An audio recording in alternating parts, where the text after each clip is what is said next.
19 जानेवारी रोजी भारताच्या मार्क्सवादी कम्युनिस्ट पक्षाचा जलजंगल जमिनीच्या ज्वलंत प्रश्नावर चारोटी ते पालघर कलेक्टर ऑफिसवर भव्य पायी मोर्चा काढण्यात येणार आहे।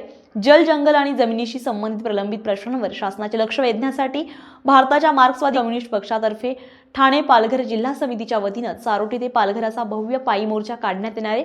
हा मोर्चा सोमवार दिनांक 19 जानेवारी 2026 रोजी सकाळी 11 वाजता चारोटी नाका येथून सुरू होणार असून पालघर कलेक्टरवर नेण्यात येणार आहे। या मोर्चात पालघर जिल्ह्यातील आदिवासी, शेतकरी, कष्टकरी, कामगार, बेरोजगार, युवक तसेच सर्वसामान्य नागरिकांनी मोठ्या संख्येने सहभागी व्हावं असं आवाहन पक्षाच्या वतीने करण्यात आलंय।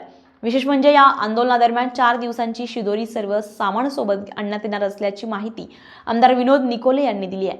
जिल्ह्यातील ज्वलंत प्रश्नांवर थेट आंदोलन पालघर जिल्ह्यामध्ये जमीन हक्क, वन हक्क, पाणी टंचाई, रोजगारांचा अभाव, सरकारी योजनांतील भ्रष्टाचार, शिक्षण आणि आरोग्य व्यवस्थेतील ढिसाळपणा अशा असंख्य प्रश्नांनी नागरिक त्रस्त आहेत असा आरोप मार्क्सवादी पक्षाने केलेला आहे।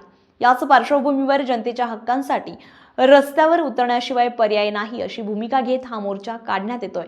मोर्चाच्या प्रमुख मागण्या या भव्य पायी मोर्चाद्वारे शासनाकडे पुढील 12 ठोस मागण्या मांडण्यात येणार आहे। तर ग्रामीण आणि शहरी भागातील नागरिकांवर जबरदस्तीने लादण्यात येणारी स्मार्ट मीटर योजना रद्द करावी, प्रत्येक कुटुंबाला दरमहा 35 किलो धान्य मिळावं आणि रेशन व्यवस्थेतील भ्रष्टाचार थांबवावा असा या मोर्चाच्या प्रमुख मागण्या ठेवण्यात येणार आहेत।